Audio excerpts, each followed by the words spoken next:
ये कहानी एक फिजिक्स वाला के प्रोफेसर की सच्ची कहानी से इंस्पायर्ड है। 2021 में आलोक को फाइनली उसकी ड्रीम जॉब मिल गई थी। उसे दिल्ली के एक फेमस इंस्टीट्यूट फिजिक्स वाला में टीचिंग फैकल्टी का रोल मिला था। वो अपनी जॉब का ऑफर लेटर मिलते ही कुछ दिनों में दिल्ली पहुंच गया था। मगर दिक्कत की बात यह थी कि उसे रहने के लिए कहीं पे भी कोई फ्लैट नहीं मिल रहा था, क्योंकि वो एक बैचलर था।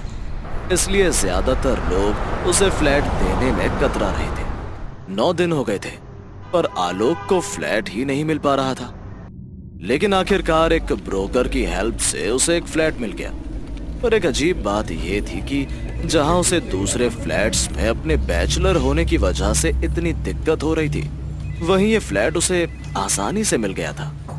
मगर ज्यादा ना सोचते हुए आलोक ने वो फ्लैट ले लिया। शुरुआत के कुछ दिन बहुत ही अच्छे बीते। आलोक दिल्ली के लोगों से घुल मिल रहा था, पर अपना काम बहुत एक्साइटमेंट से कर रहा था। रोज की तरह आलोक अपने लेक्चर्स खत्म करके घर पहुंचा और थकान होने की वजह से वो सीधा सोने चला गया। लेकिन उस रात कुछ ऐसा हुआ जो कोई सोच भी नहीं सकता था। आलोक जब सो रहा था तो उसे अचानक ऐसा लगा कि कोई आया और उसके ऊपर चढ़कर बैठ गया। आलोक को ऐसा लग रहा था कि उस साय का चेहरा आलोक के चेहरे के बेहद करीब था। इतना करीब कि आलोक को उसकी सांसें भी अपने चेहरे पर महसूस हो रही थी। आलोक की बेचैनी बढ़ने लगी और अचानक वो हड़बड़ाकर उठ गया। आलोक ने उस कमरे की लाइट जलाई, मगर उस कमरे में आलोक के अलावा और कोई भी नहीं था। खिड़कियां खुली हुई थी और हवा चलने की वजह से कमरे के पर्दे भी तेजी से हिल रहे थे। उस कमरे में एक अजीब सी ठंडक थी, लेकिन आलोक घबराहट के मारे पसीने में तर खड़ा था। उसे लगा कि शायद उसने कोई बुरा सपना देखा है। उसने घड़ी में टाइम देखा तो रात के 3:21 हो रहे थे और अब आलोक की आंखों में नींद का कोई नामो निशान नहीं था। नींद न आने की वजह से वो अपनी स्टडी टेबल पर बैठकर एक किताब पढ़ने लगा और अपनी कल की क्लास के लिए तैयारी करने लगा। लेकिन कुछ ही देर बाद उसे फील हुआ कि जैसे कोई काला साया उसके पीछे मंडरा रहा हो। आलोक ने मुड़कर देखा, मगर वहां कोई नहीं था। रात भर हल्की हल्की आहटों के चलते वो बार बार कुछ देर में पलटकर देखता रहा, मगर वहां कोई भी नहीं होता। इसके चलते आलोक रात भर सो नहीं पाया और ना ही पढ़ पाया। आलोक की अगली रातें भी कुछ ऐसी ही बीती।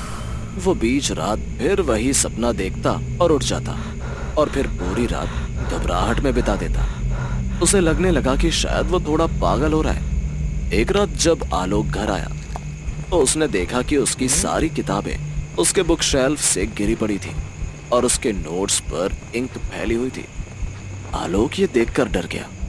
उसने देखा कि उसके कमरे की खिड़की खुली हुई थी, तो उसे लगा कि शायद तेज हवा के चलते उसकी किताबें नीचे गिर गई होंगी। वो अपनी किताबें समेटने लगा और वापस उन्हें अपनी टेबल के ऊपर रखने लगा। लेकिन तभी आलोक को फिर से ऐसा लगा कि कोई काला साया उसके पीछे मंडरा रहा है। जब वो पीछे मुड़ा तो उसके होश उड़ गए। उसने देखा कि एक 20-21 साल की लड़की उसके कमरे के दरवाजे पर खड़ी हुई है और उसे एकटक घूरकर देखे जा रही है। आंखों के नीचे बड़े बड़े काले गड्ढे थे और कपड़ों पर धूल जमी थी। उसकी गर्दन पर एक बहुत ही भयानक चोट का निशान था। अचानक उस लड़की ने अपनी गर्दन टेढ़ी की और वो आलोक को देखकर मुस्कुराने लगी। उसकी आंखें भी अचानक से सफेद पड़ गई और फिर एकदम से वो वहां से गायब हो गई। आलोक को समझ नहीं आया कि उसके साथ अभी क्या हुआ है। उसे लगा कि उसका पागलपन बढ़ता जा रहा है और उसे कोई पागलपन का दौरा पड़ा है और वो ये सब कुछ कर रहा है। वो सहमा हुआ नीचे गार्ड के पास गया, लेकिन गार्ड वहां नहीं था।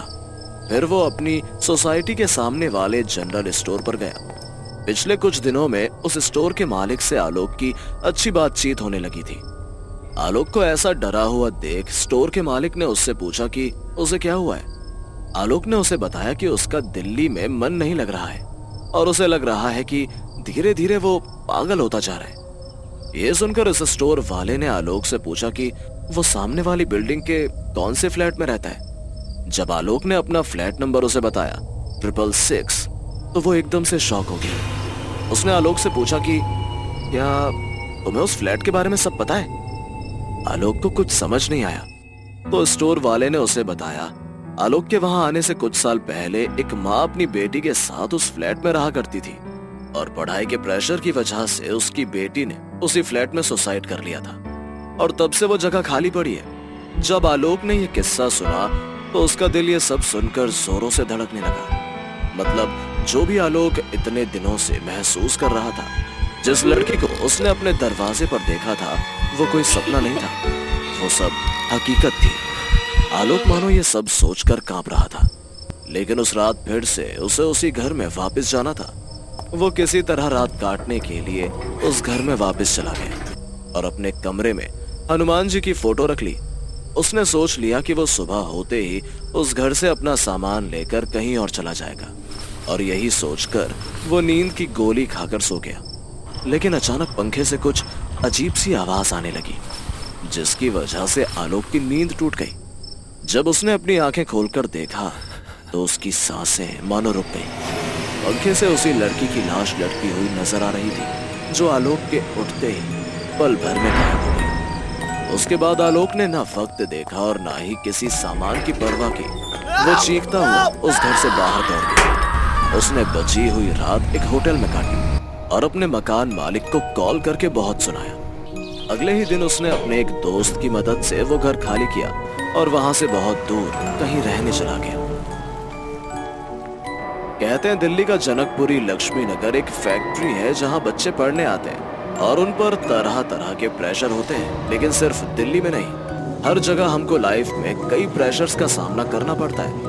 कभी हमें सक्सेस मिलती है तो कभी हमें निराशा भी मिलती है, जिसके कारण कई लोग आत्महत्या करते हैं। जरा बच के रहिएगा, कहीं आपको भी ऐसे सपने तो नहीं आ रहे। क्या पता वो सपना ना होकर कि एक हकीकत ही हो।